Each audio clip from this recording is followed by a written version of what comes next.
Bonsoir à tous et bienvenue dans cette édition d'Information Justice. Le procureur spécial près la Cour de répression des infractions économiques et financières s'est exprimé ce vendredi devant la presse nationale, accompagné des membres du parquet. Cette rencontre avait pour objectif de faire le point sur l'évolution des dossiers en cours d'instruction au cœur des échanges. Plusieurs affaires majeures impliquant des détournements de fonds publics ont été expliqués. Il s'agit de garantir la transparence dans le traitement des dossiers, nous disent Aboubakar Ami Kamara et Kerno Younoussaba. On les écoute. Dans sa volonté de diligenter la question des affaires déférées devant la chambre d'instruction de la Cour de répression des infractions économiques et financières, le procureur spécial, accompagné des membres du parquet, s'est exprimé face à la presse nationale ce vendredi. Au cours des échanges, le parquet a fait la situation des dossiers. La situation des dossiers reçus. Dossiers en instance d'information devant la chambre de l'instruction et devant la chambre spéciale de contrôle de l'instruction, 82. Dossiers en instance devant la chambre de jugement et la chambre des appels, 48. Dossiers jugés, dont relax, non-lieu ou condamnation, 61. Parmi les dossiers jugés, 15 sont portés devant la Cour suprême. La situation des personnes mises en cause. Nombre de personnes poursuivies. Hommes, 507. Femmes, 64. Personnes morales, 112. Total, 683. Ce rapport a fait l'objet de plusieurs débats. Et finalement, le président de la Chambre de jugement a décidé de mettre ce rapport à la disposition du prévenu et même de la partie civile, l'agent judiciaire de l'État, pour des observations. Donc le renvoi a été fait dans ce dossier par rapport à ça.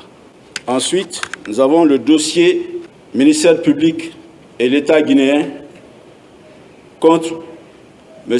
Oye Guilavogui. Il est poursuivi pour détournement de deniers publics, enrichissement illicite, blanchiment de capitaux, portant sur des montants de 94 milliards 15 287 666 francs. Il y a un second montant de 17 milliards 934 688 265. Il y a également 10 milliards de francs guinéens, 328 millions de dollars. La rencontre a permis au parquet d'aborder plusieurs sujets liés au détournement de fonds publics impliquant de hauts cadres de l'administration. Il s'agit notamment des dossiers de la douane, des impôts, de la Sotelgui et de la Banque centrale. L'affaire Air Guinée a également été évoquée. Lorsque nous estimons qu'il y a suffisamment d'éléments pour ne pas saisir un officier de police judiciaire et ne pas saisir pour enquête préalable, nous estimons que les juges peuvent se saisir directement de ces dossiers. Nous envoyons en citation directe devant la chambre de jugement pour que les magistrats connaissent ce dossier. Nous, en tant que magistrats de parquet et autres collaborateurs, c'est un devoir professionnel pour nous de travailler sur tous les dossiers que nous avons ici. C'est même un sacerdoce pour nous de le faire.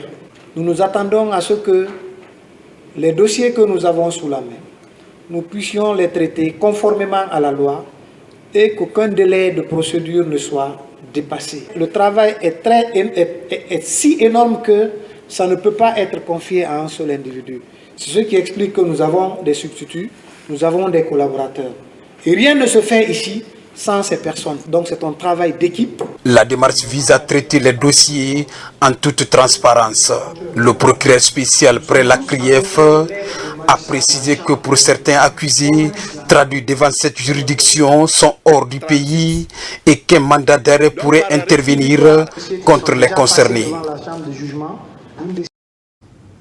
Et puis tenu cette semaine par le ministère du Plan et de la Coopération d'une réunion de restitution de la mission de supervision du portefeuille des projets financés par la Banque islamique de Guinée. Il s'agit des projets avec un faible taux de décaissement ou en retard dans leur mise en œuvre. La BID réaffirme également à appuyer la construction de l'autoroute Kagbele-Ntanene, longue d'une distance de 50 km. Voyons tout cela avec Tabansila. Au nombre des projets que finance le partenaire de la Banque islamique de développement BID figurent certains qui connaissent un faible taux de décaissement ou du retard parfois. Cette réunion d'évaluation est de permettre aux départements concernés de faire la revue de ces projets afin de prévenir d'éventuelles annulations partielles. Au total, la Banque islamique de développement, c'est le plus grand bailleur de la Guinée, avec un portefeuille de 19 projets, à peu près 1,3 milliard de dollars et un taux de décaissement de plus de 54%. On vient de sortir l'évaluation des projets, des portefeuilles, des financements extérieurs. Donc la BID a été vraiment félicitée, mais nuité de cela, ils ont jugé nécessaire de venir voir sur les 19 projets, il y a 17 projets qui sont vraiment en difficulté. Donc difficulté, ça veut dire que le taux d'équipement n'est pas aussi élevé, mais aussi de trouver les voies et moyens, comment on peut transformer ces projets qui sont au niveau rouge pour les amener au niveau vert. La réunion a aussi permis aux experts de la BID de réaffirmer l'engagement de leur institution à accompagner la Guinée dans le projet de construction de l'autoroute à péage 2x2 Kagbele-Ntanene. Au-delà de 1,3 milliard, la BID s'est engagée d'accompagner la Guinée pour la construction de l'autoroute à péage 2x2 Kagbele-Ntanene.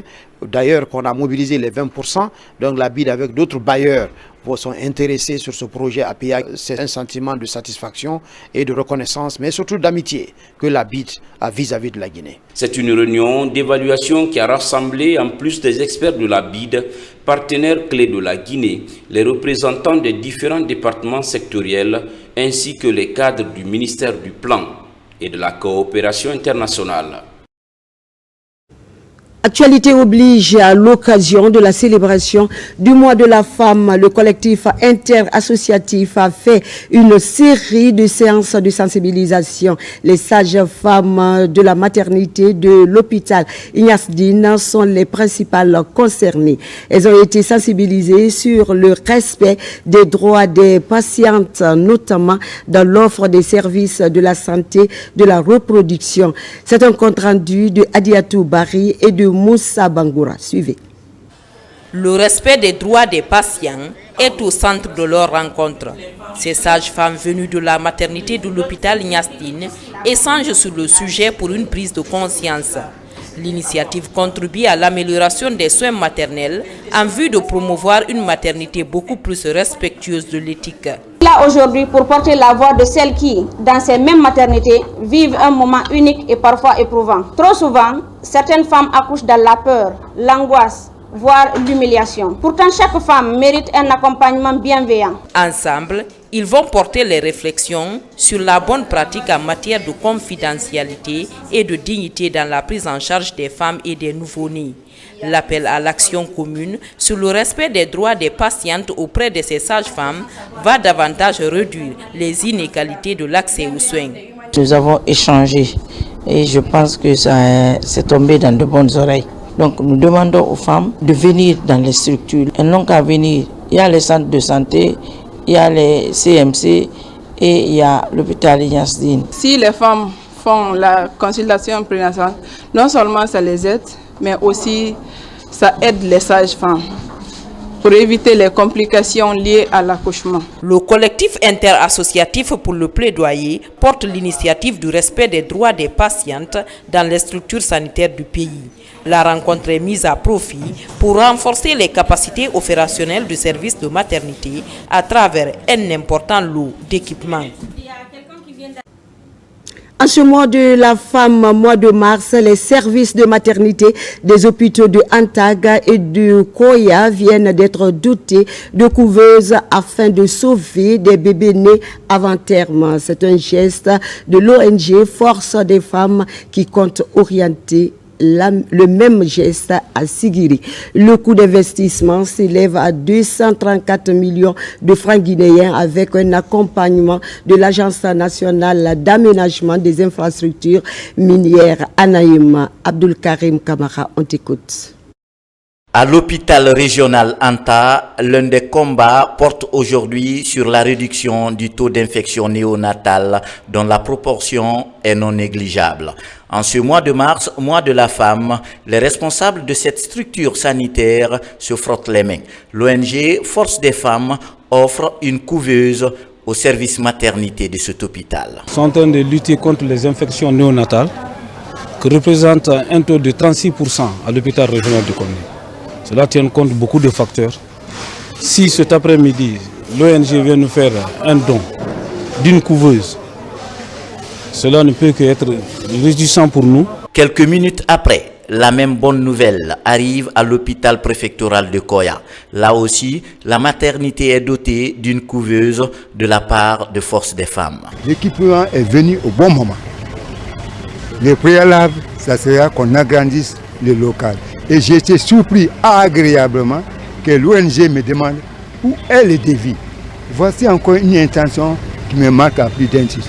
Au-delà de l'hôpital régional Anta et celui de Koya, l'hôpital préfectoral de Sigiring bénéficie du même geste avec un accompagnement de l'Agence nationale d'aménagement des infrastructures minières Anaïm. Offrir en fait une couveuse, c'est aussi venir en aide ou sauver en fait la vie d'un enfant. Cette activité symbolise l'engagement collectif de l'ONG à travers la santé et le bien-être des enfants et les personnes vulnérables. Le coût des 3 étuves où l'on élève artificiellement les enfants nés avant terme, offertes par Force des femmes aux hôpitaux de Anta, Koya et Sigiring, s'élève à 234 millions de francs guinéens. On se pose la question à présent, quelle contribution du système éducatif pour le programme Simandou? C'est le thème choisi lors des causeries citoyennes, un espace d'information et de construction destiné à réfléchir sur la thématique qui est l'un des piliers du programme Simandou 2040. Une manière pour la structure Génération Patriote d'accompagner le gouvernement dans une large communication des avantages de ce programme. À cette occasion, une rupture collective a été effectuée pour le bonheur des citoyens. N'est-ce pas, El Gassimouba? Yaya Silla, on vous écoute. Ils sont nombreux, cadres, entrepreneurs, citoyens et autres à rallier l'esplanade du 28 septembre. Tous sont réunis autour d'un idéal commun, comprendre et faire comprendre la composante éducation du programme Simandou. Un espace de réflexion et de débat convivial et bienveillant autour de cette thématique d'actualité proposée et choisie par les participants. Nous voulons vraiment que les populations participent activement à cette causerie citoyenne pour faire valoir leurs idées par rapport à ce qu'ils veulent en termes d'éducation aujourd'hui et en lien surtout avec les besoins de Simandou 2040. Ces causeries citoyennes d'information et de construction sont destinées à réfléchir individuellement et collectivement sur le thème « Quelle contribution du système éducatif pour le programme Simandou ?» Nous, panélistes, nous sommes focalisés sur les contributions, les attentes du monde de l'éducation. Nous avons également parlé du fait que l'école soit au cœur de ce projet Simandou. Et cela va se passer par quoi? Par le fait que nos programmes d'enseignement doivent être conformes à nos réalités économiques, culturelles, sociales, politiques, environnementales. C'est essentiel pour son Excellence, Monsieur le Président de la République, que les citoyens soient pleinement informés de ce que c'est que Simandou en tant que projet et de Simandou 2040 en tant que programme de développement de notre pays. Ce premier rendez-vous de ces causeries citoyennes a été l'occasion d'effectuer une rupture collective à cette période de pénitence. Tout ceci marque la volonté de la génération patriote à accompagner le chef de l'État. Et voilà qui met fin à cette édition d'information. Elle a été réalisée pour vous par Mamadi Gassama sous l'œil vigilant de l'équipe technique du jour. Merci de votre attention. Prenez soin de vous et de vos proches car chaque jour est une vie. Très bonne suite de programme à vous et bonsoir.